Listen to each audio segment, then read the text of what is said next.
Será que agora, finalmente, o Bitcoin está sendo reconhecido como uma reserva realmente de valor? A gente tem aqui a seguinte estrutura. Enquanto o Bitcoin permanecer acima dessa região aqui da linha amarela de FIBO 0,7, então que representa pra gente hoje 87.500 em média, enquanto o Bitcoin ficar acima da região de 87.500, nós vamos ter novas precificações de topos sendo criadas dentro do ativo. Olha o jeito que tá o S&P aqui na minha tela, né? A gente tem S&P corrigindo para um caramba e o Bitcoin prevalecendo em estrutura de alta. Então, a pergunta que eu deixo aqui para todo mundo, será que agora finalmente o Bitcoin está sendo reconhecido como uma reserva realmente de valor? Será que a rotação dessa liquidez está sendo concentrada em ouro mais Bitcoin? É a hipótese que a gente vai ver hoje.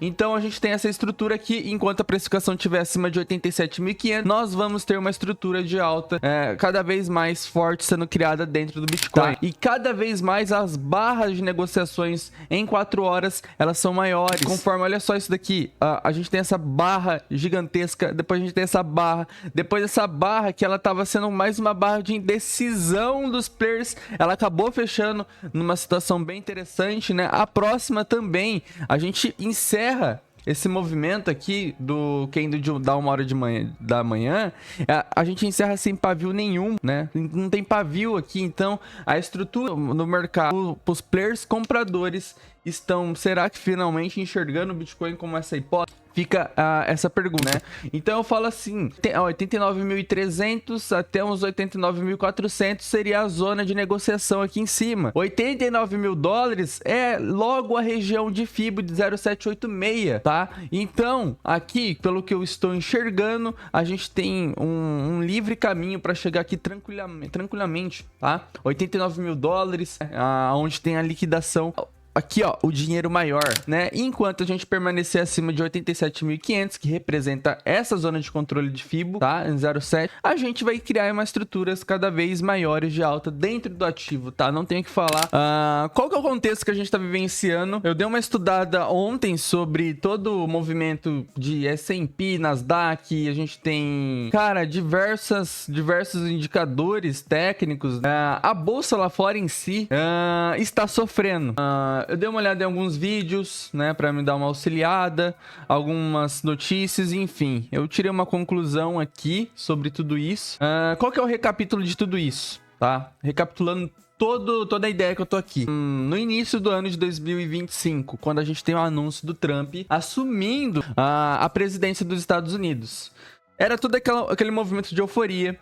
A gente vai ter o primeiro presidente pró-cripto. A gente vai ter um presidente que apoia, que não sei o quê. Que vai fazer a limpa lá dentro, né? Vai começar a sair demitindo todo mundo que foi contra a ideia, que não sei o quê. Anunciou o Elon Musk para assumir o departamento de eficiência governamental, né? Ele trabalha ali no setor de analisar os gastos públicos e passar pro Trump aonde ele poderia ter a possibilidade de fazer algum corte no gasto, né? Dar uma economizada.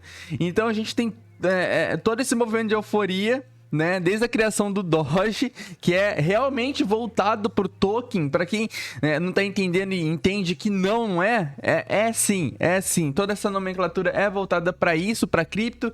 E aí, para nossa surpresa, a gente tem a criação daquela primeira meme coin, a Trump, né? Enfim, aí a gente começa com a primeira palhaçada, né? Que eu já entro no tema agora filosofando, né? Aonde fica a ética disso, né? Você criar uma meme coin, sugar a liquidez do mercado, criar prejuízo para diversas pessoas, agora a nível mundial, né?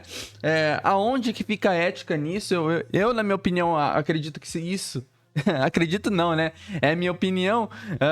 Isso é muito... Cara, ser antiético, uma pessoa antiética, né? Então é uma das coisas que eu não concordo que foi criada.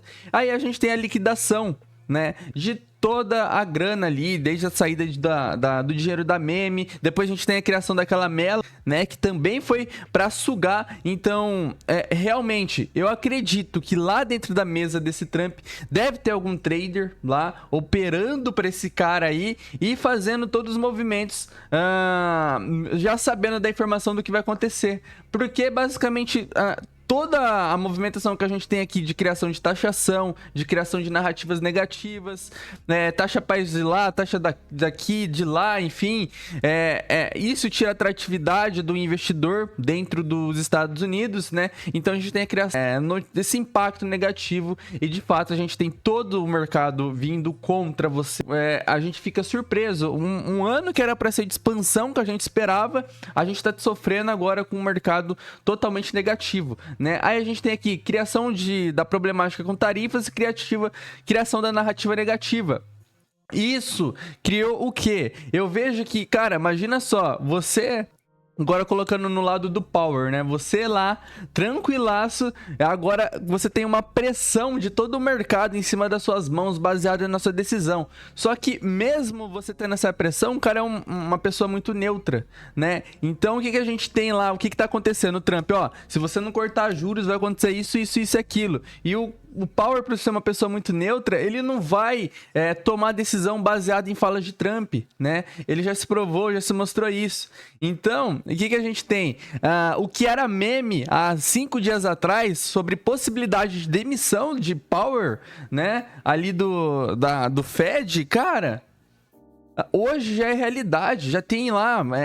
já tá quase acontecendo, né? O pessoal já tá pressionando isso. Criar demissão do Power, coisa que era meme, agora tá levando à tona, a sério, né?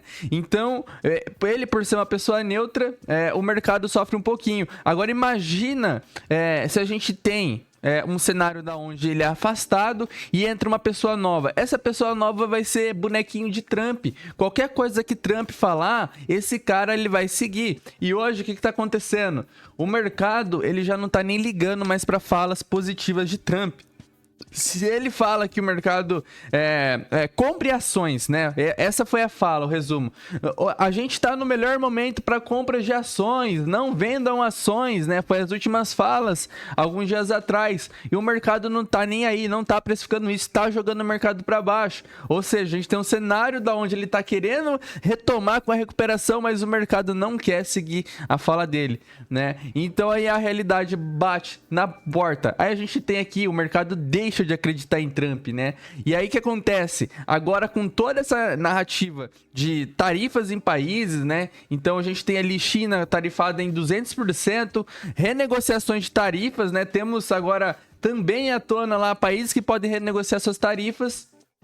Cara, isso cria uma pressão enorme dentro dos investidores a fazer o quê? Eu vou sair dessa porra. Eu vou vender minhas ações dos Estados Unidos. Eu vou vender meus títulos americanos. Coisa que em um cenário de possibilidade de recessão, cara, era para os títulos estarem crescendo a demanda, não estando sendo retirado essa liquidez de lá. Então a gente tem a retirada da liquidez de títulos, a gente tem retiradas também, não sei se já falei, né? Ações de tecnologias, que era um dos principais setores que estavam sendo injetado liquidez, foram injetados mais de 4 bilhões de dólares.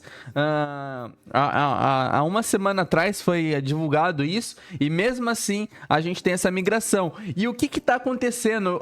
Finalmente, olha só, finalmente eu encontrei a resposta do que eu estava procurando. O porquê que o ouro tá subindo para um caralho? Por que tudo tá subindo? O ouro tá subindo e o Bitcoin tá subindo. Então a gente tem toda essa narrativa de especulamento da retirada dessa excesso de liquidez lá de fora, do mercado de fora, e a migração pelo seguro. E o seguro está indo para onde agora? Rotação totalmente para ouro. Isso já reflete o quê? Um cenário que o pessoal está buscando por segurança.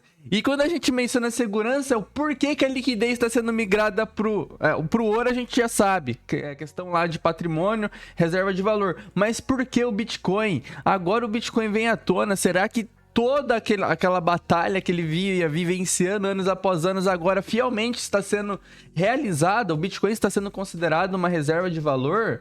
Porque a migração desse dinheiro está sendo olhada para ouro e Bitcoin. Não faz sentido o S&P derretendo para uma porra aqui, ó, 5.158 pontos. Olha só, já perdendo, inclusive uma zona aqui, acho que de acumulação que eu preenchi nas últimas semanas, sei lá também. E agora, olha só, olha o gráfico disso aqui, velho. Olha o gráfico disso aqui, se eu abrir o Nasdaq tá igualzinho. tá? Então, agora o Bitcoin ele tem que se provar realmente. Agora chegou o momento, de fato, se for para se provar como uma reserva de valor, que seja agora, com essa, com toda, como posso falar para você, essa característica que o mercado de cripto tem correlacionado com o mercado tradicional, que é o quê? O mercado tradicional caiu, cripto caiu. Agora a gente tem mercado tradicional caiu, cripto subiu. A gente tem essa correlação, ela sendo retirada aos poucos, desgrudada. Será que agora o mercado cripto vai ter a possibilidade de seguir o seu rumo natural, que seria uma característica diferente, né? Coisa que ele já era lá atrás, né?